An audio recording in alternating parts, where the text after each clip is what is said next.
What do lard and honey have to do with food preservation? What is a larder if it's not a pantry? How much salt do you really need to dry out meat? Where could you store livestock feed? Find out in this episode. Welcome to Writing Rule with Allie, a fiction writer's inspiration station for rural life and lifestyles, from historical to post-apocalyptic, helping you bring your rural stories to life. I'm Allie, and this is episode number 47, 5 Alternative Food Preservations, Part 2. Whether your characters have a garden, forage for food, or have meat, there are many methods that are used, have been used, or might be used in an apocalypse. Today, we will cover 5 more of them. Number 6. Honey.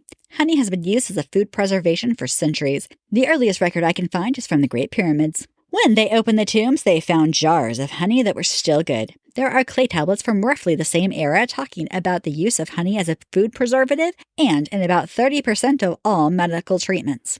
And in about 30% of all medicine at the time. The basics of preserving with honey are fairly simple. Honey preserves fruit. I have heard of other things, but I can't say I recommend or trust them. Besides, I'm not sure honey makes okra taste better. After your character picks the fruit they will then prepare it and get rid of any bad ones, chop them up to fit as many as they can in the glass jar without wasting space. The reason this is important is that it takes a lot of honey to preserve with, and honey can be expensive or even hard to find. Not every society in history has had beekeepers. Then it's time for your character to make honey syrup.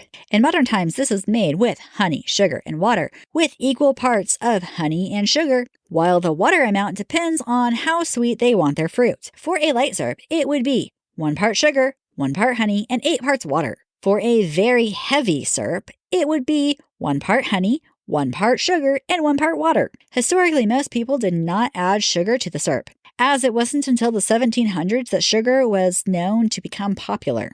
Next, the fruit can be heated or cooked a little, then added to a clean, preferably sanitized jars, and the syrup is poured over the fruit. This is called a hot pack. If your character puts in freshly chopped fruit and then pours the honey syrup over it without heating it, it's called cold packing. Either way, they will next debubble the jars, and then they will be canned in a hot water bath. Basically, it requires cooking them until they reach a temperature that kills off the microorganisms that could make the food go bad or hurt your character when they eat it. Preserving with honey in modern times is slightly different from that in history. The mason jar, what we call a canning jar today, was invented in 1858. That means that before then, this was done in a different type of jar. Clay jars are the main one that I see. Whatever they are done in, remember that the most important part of the entire process is to make sure that the seal on the jar is good. If sealed correctly, honey itself can be stored almost indefinitely, and it is believed that the fruit stored in honey can last for years.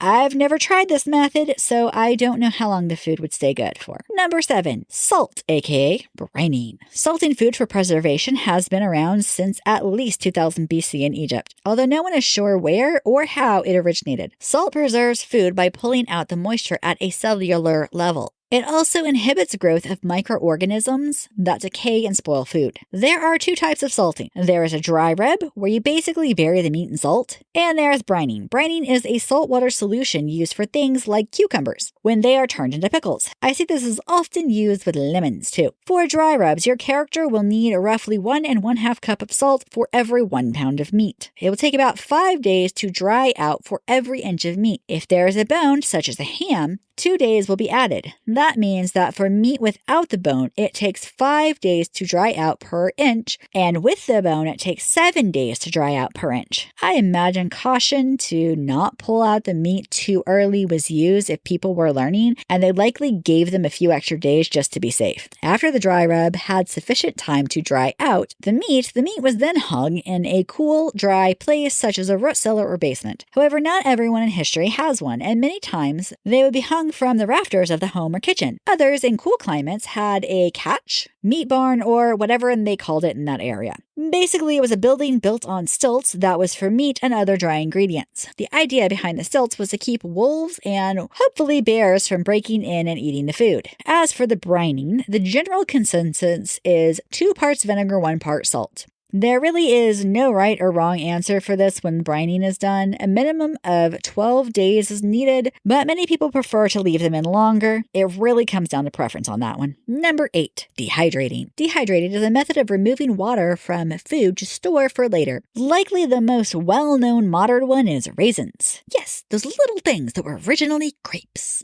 Dehydrating has been used since ancient times and is one of the oldest food preservation methods. However, it was originally in drier climates such as the Middle East when people first started drying foods. The modern method of hot air dehydration that we know today was not invented until 1795 in France. The list of foods that can be dehydrated is long. This includes, but is not limited to, apples, grapes, strawberries, bread, corn, carrots, mushrooms, broccoli, beef, chicken, fish, basil, rosemary, mint, and more. This is one that we use in our home, and when my kids were young, they loved banana chips. Did you know that you can take fruit, blend it up in the blender, and make a puree and dehydrate it, and it makes a healthy fruit roll-up called fruit leather? All that said, each type of food will take a different amount of time to dry, depending on the water content of the food. Also, sun drying, or DIY solar drying, and modern electric dehydrators all take different amounts of time. Keep that in mind when looking up the time it will take to dehydrate any specific foods that you would like, as I do not have enough time to cover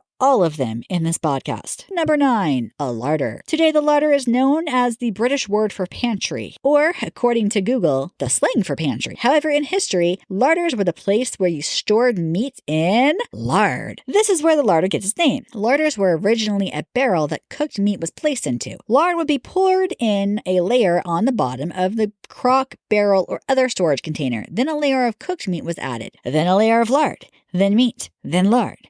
Then meat, then lard. I feel like I'm singing a song now. Until the container was about 3/4 full. After it cooled and the lard set up, wax paper was placed over the top of the lard. Although not everyone used wax paper. I have heard of adding wood ash or sawdust instead of wax paper, but I don't recommend this. It could contaminate the lard and possibly cause bacteria to grow or cause the whole thing to turn rancid. After the wax paper, the lid is added. It will then be moved to a cool, dry place for storage, such as the basement or root cellar. Uncontaminated meat can be good for 3 to 4 months. After 3 or 4 months, the lard would no longer be good, causing the meat to go bad. Number 10, underground storage. Underground storage comes in many different types. There is the well-known root cellar. This is one of the earliest forms of storage, and archaeologists believe it originated in Australia. The Library of Congress here in the United States has interesting documentation of the Office of War Information and the Farm Security Administration teaching about storing food in piles under layers of straw and dirt during the Great Depression and in World War II. And let's not forget, humans have saved food in caves since, well, caveman times. Root cellars are a very well-known storage method that most people no longer use. The average temperature of a root cellar is between 32 and 40 degrees Fahrenheit or 0 to 4.2 degrees Celsius. That's basically a refrigerator in the ground. Root cellars come in different types. They can be dug in the ground. This type will need to be well supported on the ceiling as they don't want it to collapse on your character. There have been rock and brick buildings built and then covered with dirt. 4 feet of dirt is a recommended level, but this varies depending on where they live. They will need to be built to not only store the food for the entire family, which could be a large amount depending on the size of the family, but it will likely be needed to store animal feed too. Granted, hay usually goes somewhere else, but grains, corns, and these types of things will likely stay in the root cellar too. So don't let your characters skimp on space. Most also have shelves built into them, and some even have hangers in the back for meat. Some cultures in the desert use jars in the sand to keep foods, just as they did jars of water. Today, many off-the-grid homes have learned how to use barreled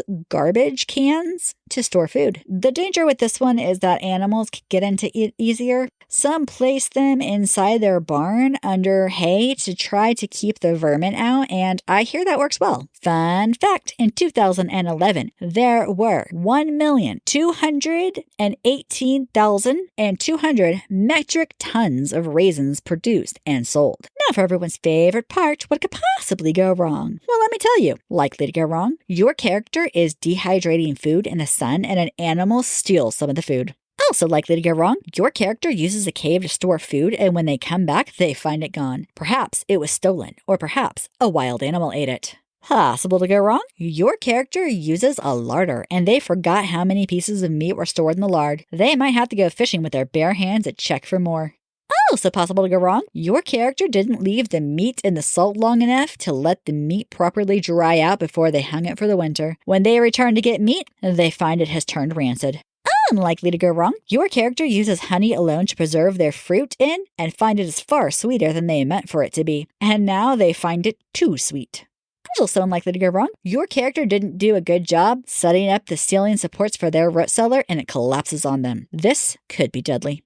And probable, but still technically in the realm of possibilities. Your character uses honey to preserve their fruit, but was not paying enough attention when they poured the honey. When they go to open the fruit to eat, they find bee bodies in their food.